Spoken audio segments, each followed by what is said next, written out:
শান্তিপূর্ণ জাতীয় নির্বাচন অনুষ্ঠানে এখন থেকেই প্রস্তুতি নিতে পুলিশকে প্রধান উপদেষ্টার নির্দেশ, বাহিনীর উন্নয়নে 5 দফা সিদ্ধান্ত। সরকার ধর্মীয় উগ্রবাদী ও চরমপন্থীদের নিয়ন্ত্রণে ব্যর্থ হলে ফ্যাসিস্টরা আবার গণতন্ত্রের রচনা করবে বললেন তারেক রহমান। যুক্তরাষ্ট্রে গোলাপের 9টি বাড়ি ও ফ্ল্যাটের সন্ধান, সালমানের 2375 কোটি টাকা আত্মসাৎ নিয়ে 4 ব্যাংকারকে জিজ্ঞাসাবাদ। এবং নকল প্রসাধনী আর পোশাকে সয়লাভ অভিজাত বিপণী বিতান, পরতে পরতে অনিয়ম পেয়েছে ভোক্তা অধিদপ্তর, বিভিন্ন প্রতিষ্ঠানকে জরিমানা। আমন্ত্রণ সংবাদ রাতে দেখছিলেন শিরোনাম, সঙ্গে আছে আমি জেসিকা আবেদিন। এবার বিস্তারিত সংবাদ। শান্তিপূর্ণ নির্বাচন অনুষ্ঠানে এখন থেকেই প্রয়োজনীয় প্রস্তুতি নিতে পুলিশ বাহিনীকে নির্দেশ দিয়েছেন প্রধান উপদেষ্টা ডক্টর মোহাম্মদ ইউনূস। বুধবার স্বরাষ্ট্র উপদেষ্টা সহ সংশ্লিষ্টদের সঙ্গে বৈঠকে এই নির্দেশনা দেন তিনি।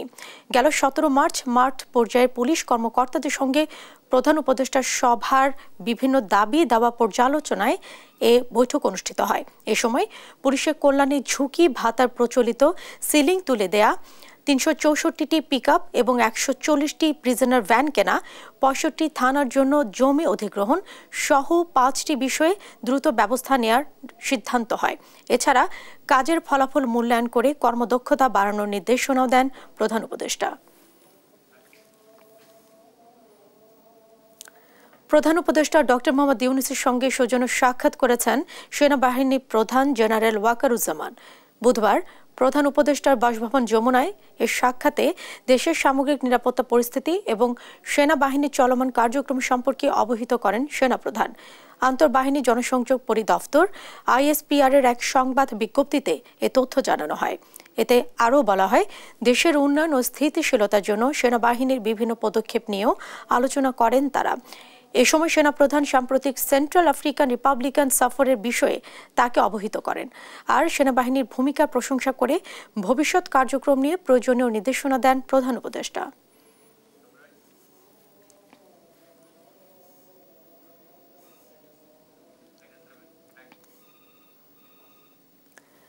নির্বাচন কেন্দ্রিক সংস্কারের অন্তর্বর্তী সরকার গুরুত্ব দেবে বলে প্রত্যাশা জানিয়েছেন বিএনপির ভারপ্রাপ্ত চেয়ারম্যান তারেক রহমান। বলেন, অন্তর্বর্তী সরকারের রূপরেখা স্পষ্ট করলে জনমনের সন্দেহের অবসান ঘটবে।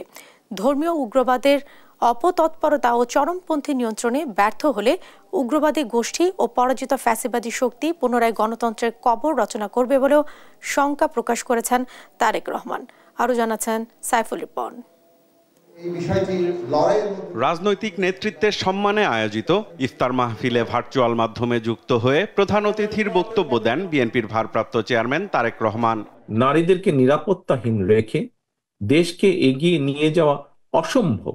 দেশের অসাম্প্রদায়িক গণতান্ত্রিক চরিত্র অক্ষুণ্ণ রাখতে চরমপন্থা ও ধর্মীয় উগ্রবাদী শক্তিকে প্রতিহত করার আহ্বান জানান বিএনপির ভারপ্রাপ্ত চেয়ারম্যান। বলেন, গণতন্ত্র হত্যাকারী মাফিয়া চক্রকে বিচারের আওতায় আনার মধ্য দিয়ে দেশের গণতান্ত্রিক বিধি ব্যবস্থা শক্তিশালী করাই হবে আগামী দিনের নতুন রাজনৈতিক বন্দোবস্ত। ধর্মীয় উগ্রবাদীদের অপতৎপরতা এবং চরমপন্থা নিয়ন্ত্রণে ব্যর্থতার পরিচয় দিলে উগ্রবাদী জনগোষ্ঠী এবং পরাজিত ফ্যাসিবাদী অপশক্তি দেশে পুনরায় গণতন্ত্রের কবর রচনা করবে। অপরদিকে গণতান্ত্রিক বিশ্বে ইমেজ সংকটে পড়তে পারে বাংলাদেশ। নির্বাচনের মধ্য দিয়ে জনপ্রতিনিধিত্বশীল সংসদ ও সরকার গঠনের সুযোগ তৈরি হয় বলেও মন্তব্য করেন তিনি। আগামী দিনগুলোতে অন্তর্বর্তীকালীন সরকারের কার্যক্রম কিংবা কর্মপরিকল্পনার রূপরেখা জনগণের সামনে আরো স্পষ্ট এবং সুনির্দিষ্ট হলে জনমনে থাকা সকল সন্দেহ সংশয়ের অবসান ঘটত।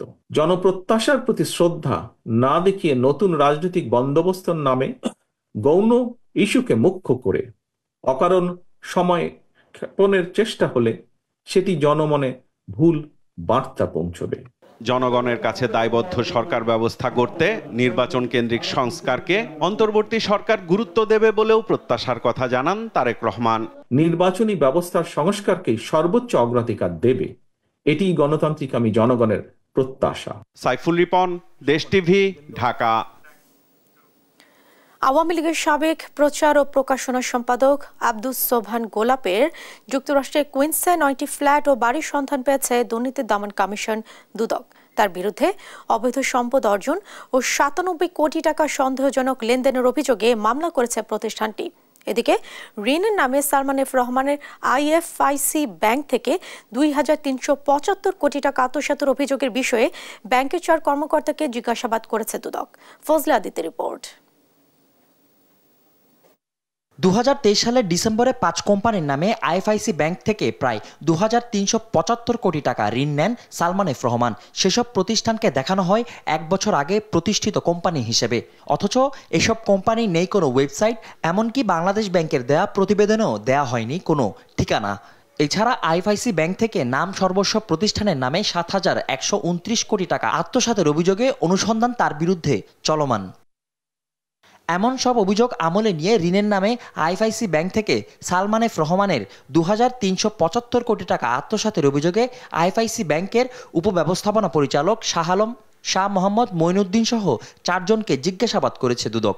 আইএফআইসি ব্যাংক পিএলসি কর্তৃক ভুয়া প্রতিষ্ঠানের নামে ঋণ দেখিয়ে ২,৩৭৫ কোটি টাকা আত্মসাতের অভিযোগে এই অনুসন্ধানটা রয়েছে এবং এই অনুসন্ধান সংক্রান্তে অভিযোগ সংশ্লিষ্ট ব্যক্তিদের মধ্য থেকে ৪ জনকে জিজ্ঞাসাবাদের জন্য ডাকা হয়েছে। এদিকে বাংলাদেশ আওয়ামী লীগের সাবেক সংসদ সদস্য আব্দুস সোবাহান গোলাপের নামে যুক্তরাষ্ট্রের কুইন্সে 9টি ফ্ল্যাট সহ ৬৮ কোটি টাকার অবৈধ সম্পদ এবং ৯৭ কোটি টাকার অস্বাভাবিক লেনদেনের অভিযোগে মামলা করেছে সংস্থাটি। ক্ষমতার অপব্যবহার, বিভিন্ন অনিয়ম ও দুর্নীতির মাধ্যমে যুক্তরাষ্ট্রের নিউ ইয়র্কের কুইন্সে 9টি ফ্ল্যাট ও বাড়ি সহ ৬৮ কোটি ৩২ লক্ষ ৭৫ হাজারও বেশি টাকা মূল্যের জ্ঞাত আয়ের উৎসের সাথে অসঙ্গতিপূর্ণ সম্পদ অর্জন এবং ৫১টি ব্যাংক হিসাবে ৯৭ কোটি ৬৩ লক্ষ টাকারও বেশি অস্বাভাবিক এবং সন্দেহজনক লেনদেন করার অপরাধ অনুসন্ধানকালে প্রমাণিত হয়েছে। এদিকে দুদকের আবেদনের প্রেক্ষিতে ইসলামিক ব্যাংক থেকে অ্যাসালম গ্রুপ সংশ্লিষ্ট প্রতিষ্ঠানের নামে ১,০৯২ কোটি টাকা আত্মসাতের মামলায় ২০ জনের দেশ থেকে নিষেধাজ্ঞা দেয় আদালত। ফজলে আদিত্য, দেশ টিভি, ঢাকা। জুলাই আগস্ট গণ আন্দোলনে যাত্রাবাড়ী থানার হত্যা মামলায় সাবেক মন্ত্রী দীপুমণি, হাসানুল হক কেনু, রশেদ খান মেনন ও সাবেক আইজিপি চৌধুরী আব্দুল্লাহ মামুনের ৪ দিনের রিমান্ড মঞ্জুর করেছেন আদালত। বুধবার সকালে শুনানি শেষে আদেশ দেন ঢাকার মেট্রোপলিটন ম্যাজিস্ট্রেট শাহিন রেজার আদালত। এছাড়া মোহাম্মদপুর থানার হত্যা মামলায় সাবেক আইনমন্ত্রী আনিসুল হক ও সাবেক এমপি সাদেক খানকে ৩ দিন করে রিমান্ড দিয়েছেন আদালত। এর আগে সকালে তাদের কারাগার থেকে আদালতে হাজির করা হয়। উভয় পক্ষের শুনানি শেষে বিচারিক রিমান্ড মঞ্জুর করেন। এছাড়া যাত্রাবাড়ী থানার আলাদা 16টি মামলায় গ্রেফতার দেখানো হয় দীপুমণি, ইনু, মেনন, মামুন, যাত্রাবাড়ী থানার সাবেক ওসি আবুল হাসান ও ডিএমপির সাবেক সহকারী কমিশনার তানজিল আহমেদকে।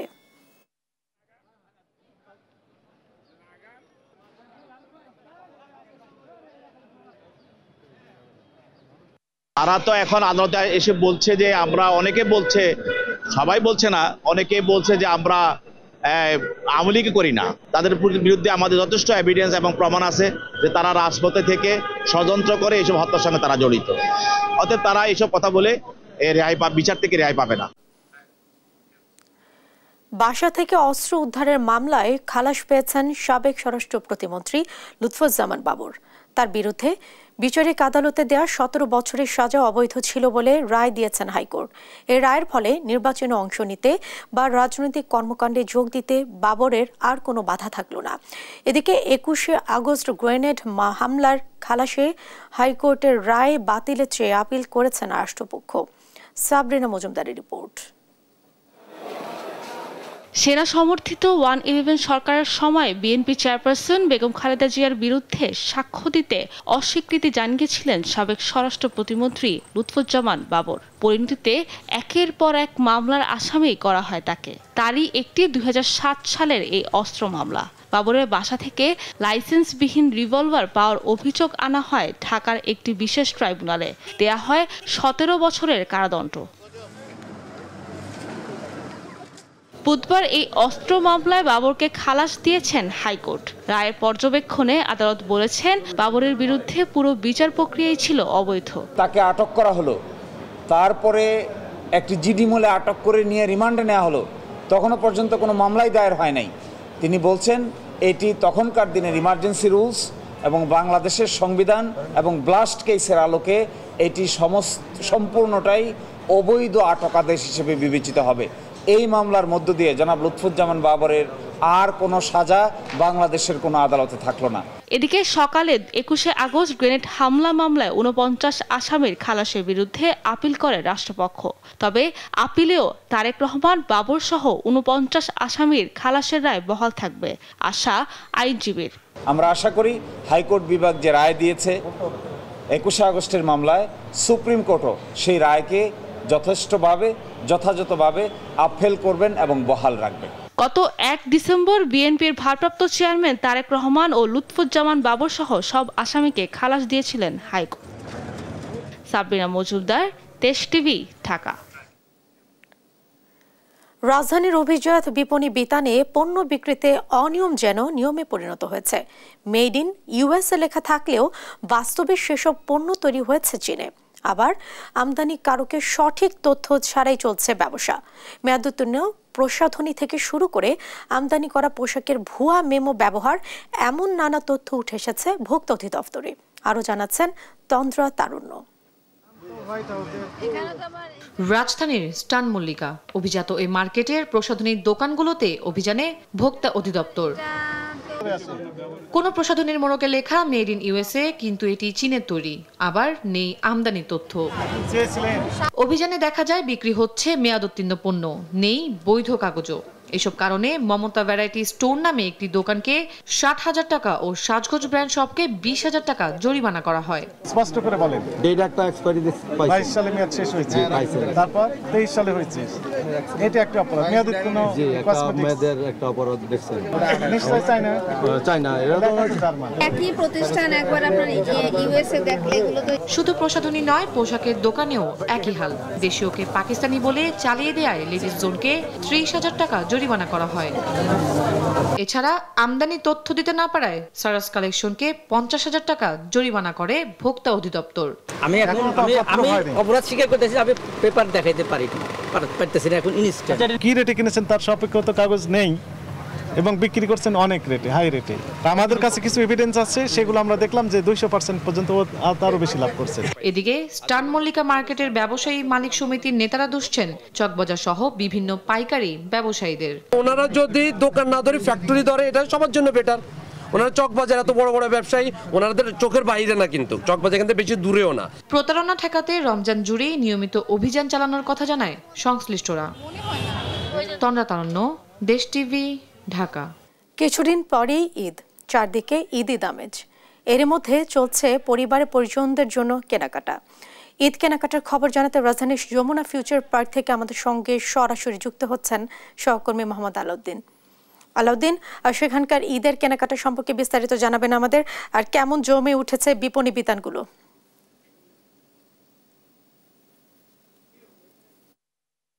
রাজধানীর যমুনা ফিউচার পার্কে জেসিকা, এই মুহূর্তে আমি আছি রাজধানীর যমুনা ফিউচার পার্কে। আমরা কিন্তু জানি ঈদের আর বেশি দিন নেই, তাই ঈদকে ঘিরেই কিন্তু রাজধানীবাসীর মধ্যেও ঈদের যে আমেজ সেটি কিন্তু শুরু হয়ে গেছে এবং সেজন্য আমরা দেখতে পাচ্ছি রাজধানীর যমুনা ফিউচার পার্কে কিন্তু ইফতারের পরপরই কিন্তু মানুষের ভিড় আস্তে আস্তে বাড়তে শুরু করছে। এবং আমরা একটি জিনিস যদি আপনাদের দেখাই, যে রাজধানীর এই যে যমুনা ফিউচার পার্কের প্রত্যেকটি শোরুমের মধ্যেই কিন্তু মানুষের ভিড় লেগেই আছে এবং মানুষ কিন্তু তাদের পছন্দের জামা কাপড় কেনার জন্য তারা আস্তে আস্তে আসতে শুরু করছেন। এবং আমি যদি একটু দেখাই আপনারা দেখতে পাবেন যে পরিবার পরিজন নিয়ে তাদের পছন্দের যে জামা কাপড়গুলো আছে সেগুলো কেনার জন্যই কিন্তু তারা মূলত এখানে এসে ভিড় করছেন ঈদের আনন্দকে ভাগাভাগি করার জন্য এবং সকলের মাঝে সেই ঈদের আনন্দকে ছড়িয়ে দেওয়ার উদ্দেশ্যেই কিন্তু মানুষ সবাই এই আউটলেটগুলোতে তারা ভিড় করছেন এবং তাদের পছন্দের জামা কাপড় কিনছেন। সেই সঙ্গে কিন্তু আমরা দেখতে পাই যে এখন বর্তমানে যে ট্রেন্ডি যে জামা কাপড়গুলো আছে সেই জামা কাপড়ের দিকেও কিন্তু ঝুঁকতে তাদেরকে দেখা যাচ্ছে। সেই সঙ্গে আমরা জানি যে যেহেতু সামনে গরমের দিনগুলো আসছে এবং গ্রীষ্মকালকে কেন্দ্র করে তারা কিন্তু সেই জিনিসটি মাথায় রেখেও কিন্তু তারা তাদের আউটফিট এবং জামা কাপড়গুলো কিন্তু সেভাবেই কিনছেন। সেই সঙ্গে আমরা দেখতে পাই নতুন নতুন যে কালেকশনগুলো আসছে সেই কালেকশনের দিকেও কিন্তু মানুষের ঝোঁক দেখা যাচ্ছে। সেই সঙ্গে নতুন ব্যাগ, নতুন জামা কাপড়, পাঞ্জাবি, নারী পুরুষ নির্বিশেষে সবাই তাদের পছন্দের জামা কাপড়গুলো কিন্তু দেখছেন।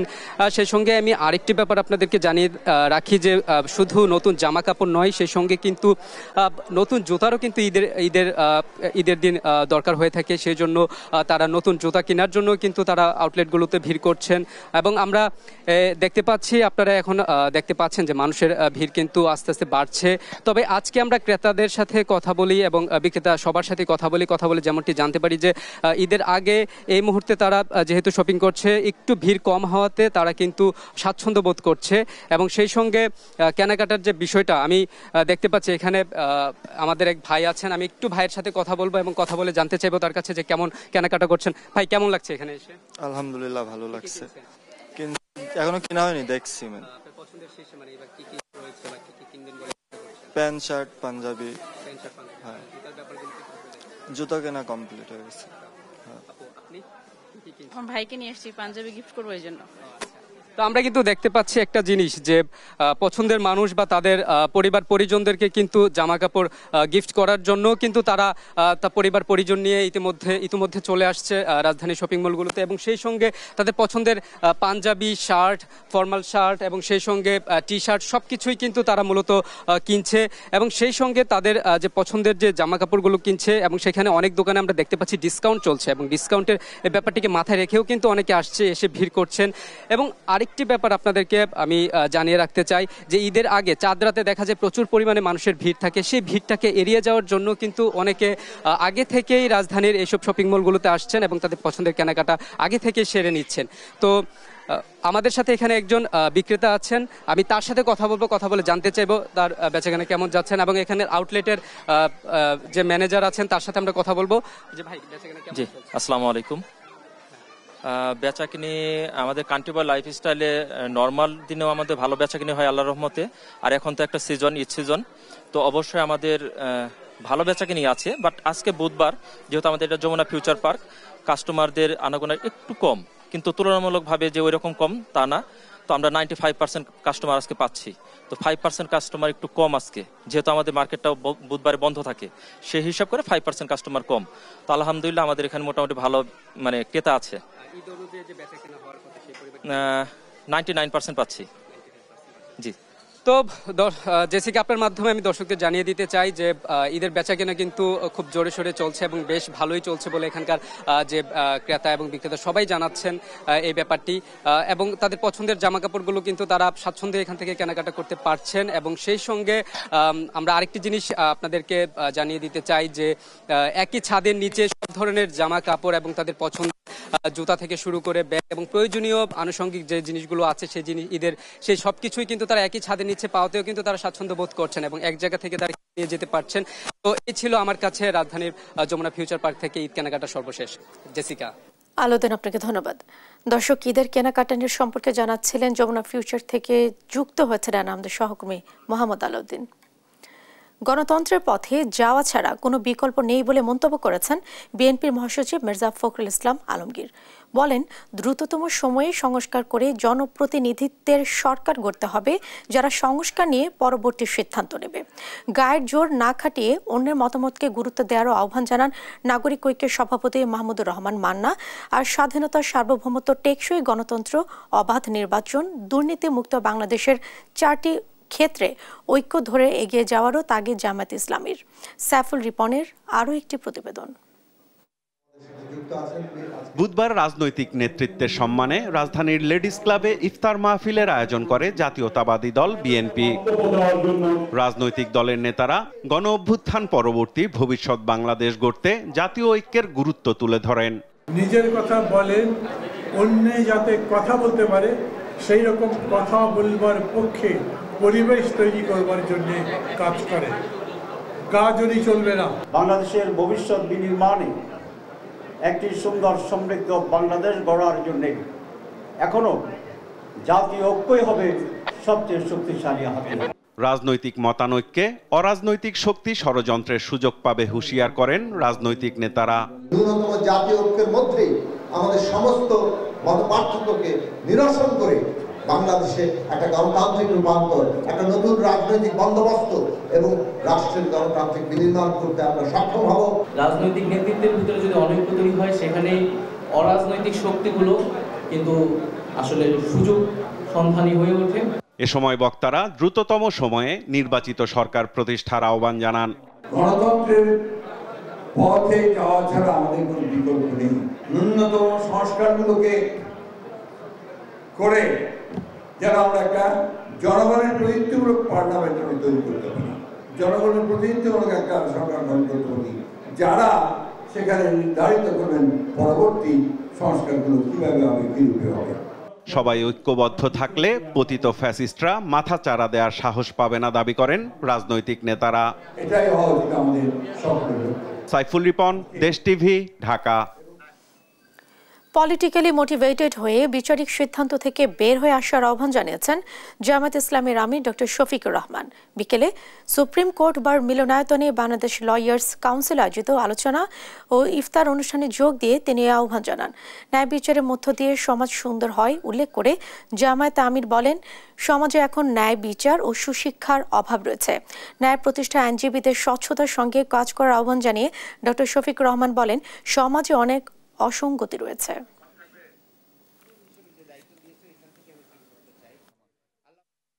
পলিটিক্যালি মোটিভেটেড হয়ে এই বিষয়ে সিদ্ধান্ত দেওয়া হয়।